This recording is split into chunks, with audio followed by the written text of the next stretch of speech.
So the Las Vegas Aces have lost basically their entire team. Almost their entire team is gone. What if I told you that the MVP of the Las Vegas Aces, A'ja Wilson, isn't just their star player, but their biggest problem, Wilson's leaked interview, is sending shockwaves through the league, exposing the rot at the core of the championship team that's imploding right before your very eyes. Look at the Vegas Aces team from last year. Who's still remaining? The MVP? Jackie Young, Chelsea Gray. That is. It wasn't a championship locker room, Wilson said. But here's what's got everyone talking. It's not just what she said, it's what happened next. The mass exodus that followed is rewriting the future of the WNBA. Want to know the entire scoop behind what Wilson said and how one interview reveals how a dynasty crumbled? Are you ready? Let's go. He got tired of Vegas. You know what? She wanted to get away from Becky Hammond and A'ja Wilson too, probably, dog. I'm not saying that's the case, but that's what it's looking like. A lot of these players is trying to get up out of there. Tiffany Hayes was the latest one yesterday. No, I believe somebody else left after her. Now, I think Alyssa Clark might be gone. But make no excuses about it, bro. These women want to get away from Vegas. Picture this: A'ja Wilson, the WNBA's reigning MVP and two-time champion, sitting down for what should be a routine interview with a renowned Las Vegas Journal journalist. But what comes next? It's anything but routine. As the conversation begins, Wilson starts talking, and at first it's all smiles and championship memories, but then something shifts. The air in the room changes, and suddenly Wilson drops a truth bomb that is everyone's jaws on the floor. I left with a shell of a roster right now. They have to fill out every other spot. They have a not top 5 roster in the W, and they have to fill out every other spot with minimum contract. It wasn't a championship locker room, Wilson admits, her voice heavy with the weight of her words. I mean, out the gate, going into training camp, I was like, we ain't got it. Can you believe it? The star player of the Las Vegas Aces, a team that seemed unstoppable, just confessed that they were doomed from the start. I'm going to go out there and I'm going to try to be the best. I get y'all saying best player in the world. That's great. It looks great. But I want to be the best person. I want to be the best teammate, because that's how I get the best out of my. But that's not all. Wilson doesn't stop there. She goes on to spill about tension, egos, and a team that just couldn't click. It's the kind of locker room drama that would make reality TV blush.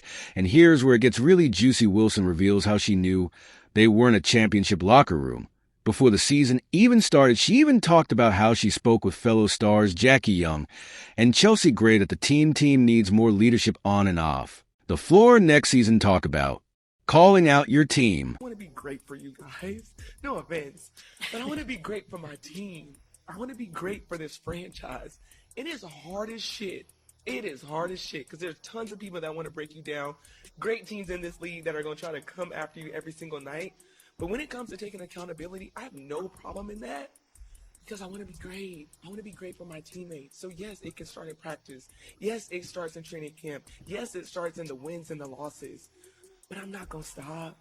I'm going to continue to challenge myself and my teammates every single day. Because when you're talking about greatness...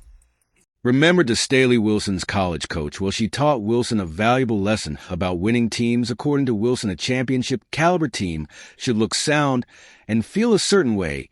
And guess what? According to their self-proclaimed leader, they have failed this test miserably. It's like they were trying to build a house of cards in a hurricane. It was never going to stand. Like, if you want to win, why would you ever leave the Aces? Because the Aces aren't that good. Simple as that. The amount of people that are saying, oh, the Aces are like this absolute super team still. Oh, they got Jewel Lloyd. Wow, they got somebody who shoots 26% from 3 and 36% from the field and is like not struggling unrivaled. For every good game, she has 2 bad games.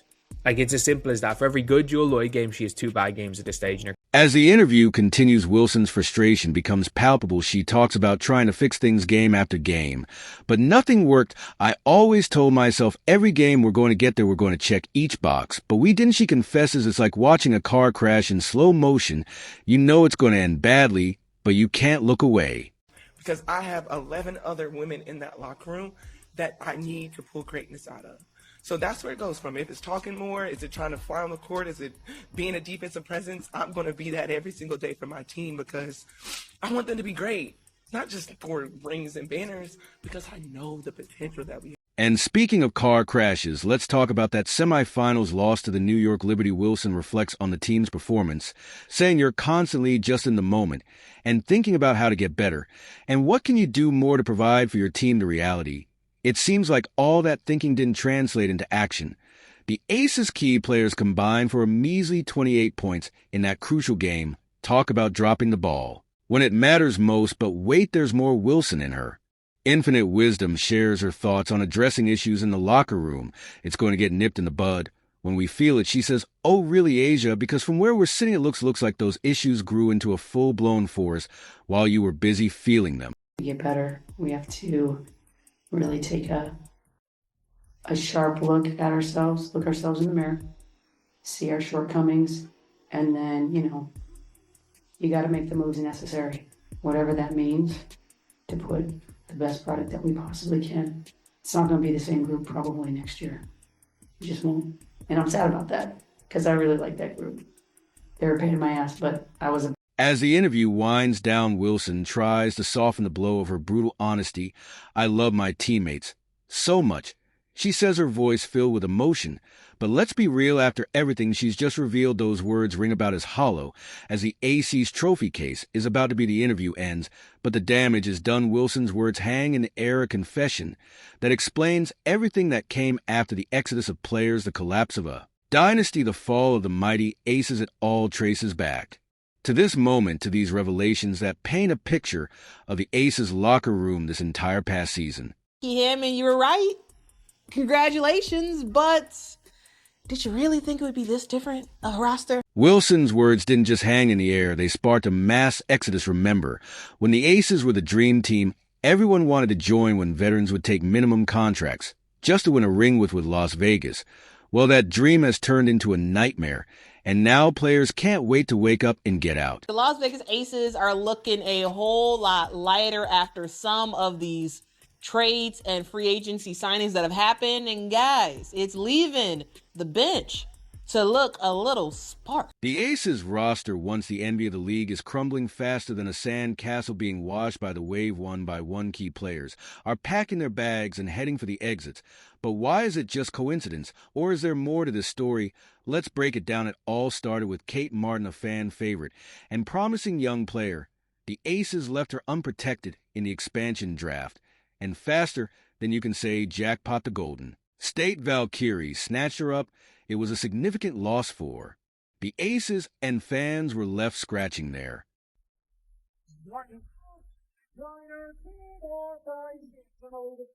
But that was just the beginning. Next up, Kelsey Plum, the sharpshooter, who lit up the scoreboard last season. With an impressive 16 points per game, she traded in her Aces jersey for Sparks purple and gold. In a deal that had fans questioning the Aces' decision-making, they got Jewel Lloyd in return. But let's be real, Lloyd is older and less efficient. It's like trading in a sports car for a. Then there's Tiffany Hayes, the 6th player of the year. You'd think winning an award like that would make you want to stick around. Right, wrong. Hayes decided the upstart Valkyries looked better than another season in Vegas. Last season, she averaged 9, 5 points, 2, 8 rebounds, and 1 assist per game. Those are numbers the Aces are going to miss and will surely go up in. And Kate and me, we're as great as we can be. Me and Kate and me, we're as great as we can be. Wait, there's more. Alicia Clark, a crucial player for the Aces, decided to return to the Seattle Storm, where she previously won 2 championships. It's like she looked at the Aces and thought, nah, I'd rather go back to my old team. According to Ramona Shelburne of ESPN, the Aces wanted to bring back Alicia Clark. But when Seattle came a-knocking, Alicia was like, you know what? I would love to go back to my WNBA home, which is Seattle. Now, guys, if y'all don't know, Alicia Clark won 2 titles with the Seattle Storm in 2018 and 2020. And now at 37 years old, she is looking to bring her 3-and-D game back to Seattle. And let's not forget Sydney Carlson, known as Wilson's best friend. You'd think that friendship would keep her around, right? No, Carlson packed her bags and joined the Indiana Fever, further depleting the AC's roster. Talk about a friend breakup. Indiana Fever let it be known that Sid pretty much is officially signed, man. She officially signed. She spoke with reporters, let everybody know why she has decided to join the Indiana. Here's the truth. These aren't just any players leaving. We're talking about nearly half of the Aces scoring output, walking out the door. It's like watching a magic trick. But instead of pulling rabbits out of a hat, the Aces are making their star players disappear. As each player leaves, you can almost hear Wilson's words from that interview echoing in the background. When asked about Kelsey Plum's departure, Wilson said in the locker room she was always someone that spoke her mind. You need that honesty in the locker room. We're definitely going to miss her looking back. It's starting to sound more like a eulogy for the entire team. Going on in their locker room, like, this Aces team is falling apart. This is not a coach that I would want to play for. Coincidence? I think not. It's like Wilson's interview was a roadmap for the Great Escape. She talked about how the Aces weren't a championship locker room. Going into training camp, well, now they're barely a locker room at all. The exodus leaves the Aces looking less like a super team and more like a shell of their former selves. It's like watching a Vegas magic show in reverse. Instead of making things appear, everything's disappearing. So what's next for the Aces? Will they be able to rebuild, or is this the beginning of the end? One thing's for sure, Wilson's words have turned out to be prophetic, but not in the way she probably intended. So, for all Aces fans, it's over. It's over. It's over. The reign of the Aces is over. I understand the shortest dynasty in the history of the sport of basketball. You know, I've never heard of a dynasty that won 2 championships and then was done. Because you're seeing all the ring-chasing free agents getting out. Just when you thought the WNBA couldn't get any more dramatic, enter the Indiana Fever. While the Aces are losing their aces, this Midwestern team is stacking their deck. But here's the million-dollar question.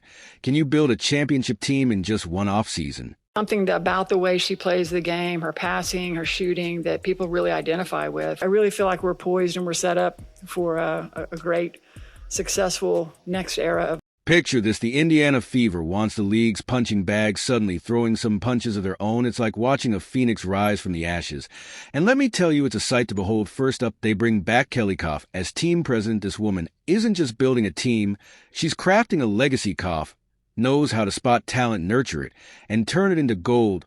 She's the architect behind the Fever's 22 championship run, and now she's back to do it again. Talk about a homecoming, but wait, there's more. The Fever didn't stop there. They snagged Amber Cox as GM.